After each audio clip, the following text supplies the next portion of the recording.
gracias, Juan José, por este rato que nos brindás para intercambiar ideas, para conocer acerca de tu forma de ver el mundo, los conflictos, la perspectiva y las cuestiones que atañen a las proyecciones de poder sobre la geografía, sobre la población y tantas otras cuestiones que tienen que ver con la geopolítica.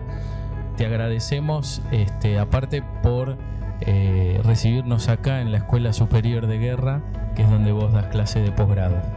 En principio, y para arrancar, te quería preguntar, para que todos podamos entenderlo, ¿qué es la geopolítica? ¿Cuáles son los marcos teóricos y los principales autores o visiones, tanto de lo que es la geopolítica en el siglo XX como en el siglo XXI?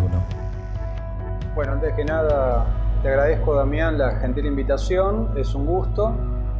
Y yendo a lo que hace en sí a la temática de esta agradable reunión, cabría decir que para entender un poco qué es la geopolítica habría que hacer realmente un seminario teórico que lleve una gran cantidad de horas y lecturas y demás. Brevemente puedo decir que la geopolítica es un conocimiento en el cual se analizan las configuraciones espaciales geográficas y las relaciones de poder. Es decir, tradicionalmente está vinculada a la concepción que los estados, en su periodo de formación, fines del siglo XIX, principios del siglo XX, analizaron, digamos, los factores de poder propios y de qué manera podían instrumentarlos para proyectarse. Es decir, es un conocimiento que surge al servicio de la razón de Estado. Nosotros estamos acostumbrados a pensar el mundo desde esquemas posteriores a la Segunda Guerra Mundial. En particular, un campo disciplinar es el que ha, en cierta forma, en nuestra configuración geocultural de América del Sur, oligopolizado, si se quiere, esta visión, que es la del campo de las relaciones internacionales. Pero el campo de las relaciones internacionales, como muy bien dice un analista norteamericano, Stanley Hoffman, es una ciencia social norteamericana. Es decir, previo a la Segunda Guerra Mundial, existía el pensamiento en política exterior, existía la evaluación de acuerdo a los factores de poder propios y la propia proyección en el espacio. En este sentido, digamos, bueno, para ser muy sintético, la geopolítica se formula en el seno de los estados mayores de los ejércitos, de las élites gobernantes, de los cuerpos diplomáticos. Y quizás uno de los máximos fundadores de lo que es una matriz geoestratégica que llega hasta nuestra actualidad, su incidencia, es la de Sir Halford John Mackinder, que digamos es uno de los máximos analistas de lo que es el continente euroasiático, y establece una matriz para poder analizar una relación entre lo que es el mundo de la tierra y el mundo del mar. Él, como buen británico, piensa desde el mar y entendía que, digamos, había un corazón de la tierra identificado con aproximadamente, de acuerdo a la morfología de esta configuración, que va desde la Mittel Europa, es decir, desde el centro de Europa hasta casi los Urales, que él entendía como inexpugnable, es decir, ninguna operación terrestre lo podía conquistar. De hecho, Napoleón había fallado en el intento de conquistar el centro ruso y, en cierta forma, como una profecía autocumplida, también la operación Barbarroja del Tercer Reich va a fallar tratando de conquistar el centro ruso. Entonces, en cierta forma, en sus orígenes, la geopolítica se pasa a pensar como una pugna entre estados que pertenecen al mar, las talasocracias, y otros estados que son las telurocracias, es decir, las potencias terrestres.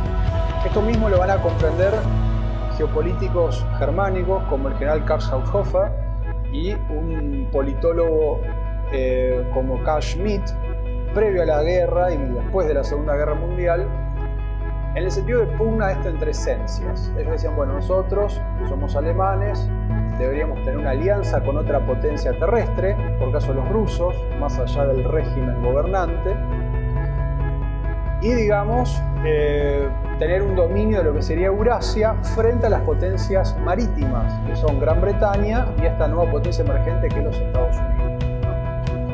Entonces, bueno, estos son un poco lo que está en el eje del debate en tanto a las configuraciones espaciales de las grandes potencias, fines del siglo XIX, principios del siglo XX. Lo que genera un gran cambio, no solo a nivel de lo que ya todos conocemos como el resultado de la Segunda Guerra Mundial y el orden bipolar, si se quiere, post año 45-47, sino a nivel epistemológico.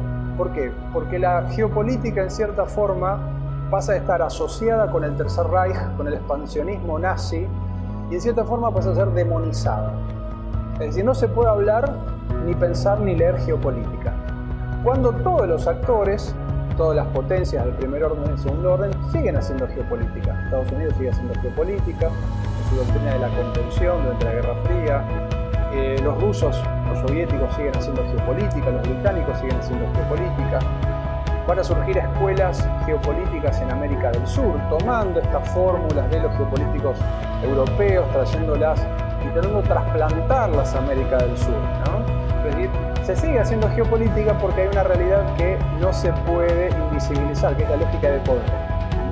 Los estados mayores, las élites de gobierno procuran acrecentar su quantum de poder. Entonces tienen que recurrir a proyectar ese poder en el espacio. Entonces inevitablemente tienen que pensar geopolíticamente.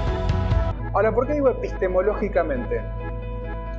Porque en cierta forma el parteaguas, el punto bisagra, decía, es el fin de la Segunda Guerra Mundial y el contexto de la Guerra Fría, donde las potencias, las grandes potencias vencedoras, por un lado los Estados Unidos y por otro la Unión Soviética, y en cierta forma también Gran Bretaña, que había perdido cierto margen, ciertas capacidades de proyección en el espacio, pasan a rediseñar el mapa del mundo y crean estas categorías que nos son más afines, que es la de un primer mundo, un segundo mundo y un tercer mundo.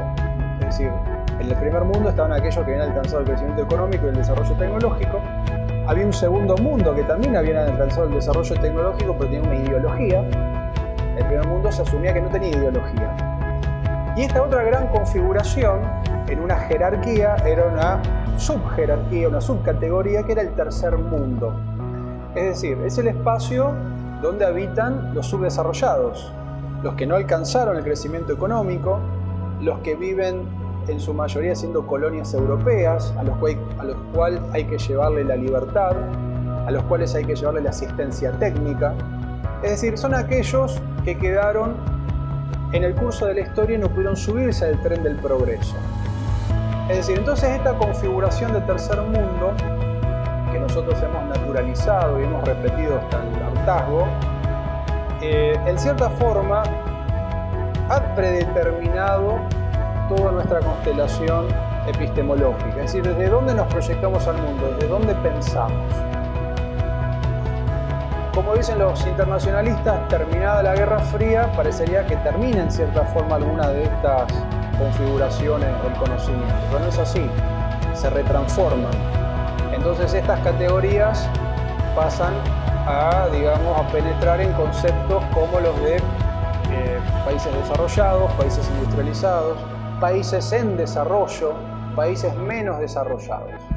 Es decir, el desarrollo, tenemos que entenderlo, el desarrollo internacional es parte, en su contexto de la posguerra, el contexto de la Guerra Fría, de la política exterior de estas grandes potencias a esa gran espacialidad que es el tercer mundo. Entonces, bueno, es interesante pensar desde ese punto de vista cuál es nuestro espacio en ese sistema internacional, en esa geopolítica. Y algunos interrogantes derivados, ¿no?, que trataron en cierta forma de responder algunos referentes locales. Quizás el máximo exponente de una geopolítica argentina haya sido, según mi entender, el general Juan Enrique Guglielmelli, que falleció en el periodo post-Malvinas. Entonces, en cierta forma, también lo más rico del pensamiento geopolítico argentino termina con la proyección que tenía Guglielmelli, porque era, digamos, un productor de conocimiento original, es decir, no refritaba conceptos ni traspolaba conceptos porque se habían formulado en el primer mundo. Entonces nosotros, respetando ese paradigma del conocimiento, como lo repetíamos, estábamos haciendo ciencia.